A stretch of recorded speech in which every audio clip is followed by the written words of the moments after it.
Era uma manhã tranquila na cidade de Jericó, e as ruas já se enchiam de murmúrios e sussurros quando Jesus chegou. Entre a multidão que se apertava para vê-lo, em silêncio e escondido de todos, estava um homem que há anos vivera no esquecimento e na vergonha. Bartimeu? Não, esse já fora curado. Neste dia, a história era de outro milagre, o chamado de Levi, mais conhecido como Mateus, o cobrador de impostos. Esse era o episódio que deixaria marcas não apenas nos escribas da época, mas em corações por séculos. Mateus estava sentado na coletoria, como fazia todos os dias. Sua mesa era repleta de rolos de papiro, moedas e olhares desconfiados. Ele sabia o que todos pensavam sobre ele. Traidor, murmuravam, pois trabalhava para os romanos, cobrado seu próprio povo. Os fariseus o desprezavam, os vizinhos o evitavam. Era um homem rico de bens, mas pobre de alma. Certo dia, enquanto anotava os valores de mais uma taxação injusta, ouviu um leve burburinho crescendo do lado de fora. Os passos da multidão se aproximavam e com eles a presença de alguém diferente, alguém que não olhava para ele como todos os outros. Quando finalmente levantou os olhos, seus olhos encontraram os de Jesus. E então ele ouviu a frase mais inesperada da sua vida: "Segue-me".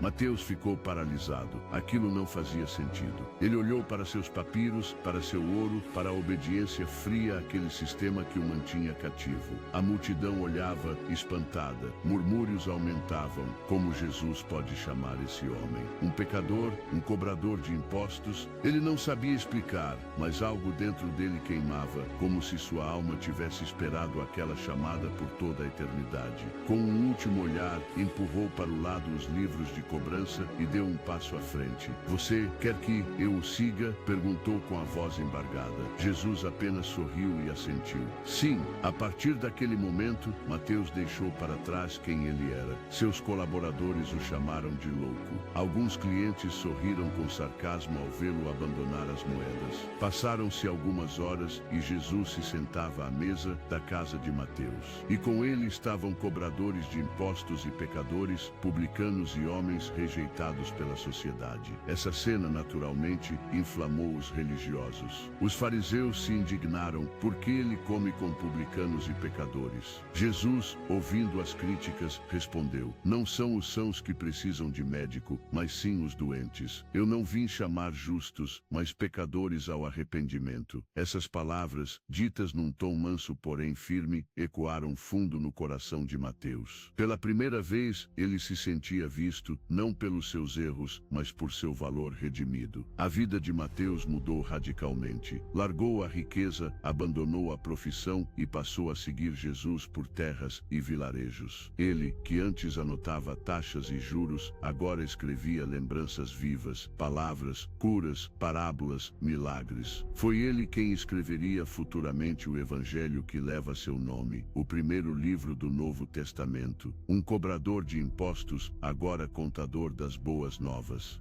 Mateus aprendeu que Deus não vê o exterior, nem os títulos impostos pelos outros. Ele enxerga o que ninguém vê, o potencial redimido do coração sincero. E tudo começou com uma entrega silenciosa, um abandono do conhecido em direção à graça. Uma decisão que muitos julgaram com desprezo, mas que hoje brilha como sinal de renovação. Talvez hoje você se sinta como Mateus naquela mesa, aprisionado por escolhas passadas, cercado de olhares que julgam, preso a rotinas que apagam sua alma. Mas Jesus ainda caminha pelas estradas poeirentas da existência chamando os esquecidos: "Segue-me". E como Mateus, você também pode deixar tudo para trás e encontrar uma nova história, aquela que Deus sempre sonhou para você.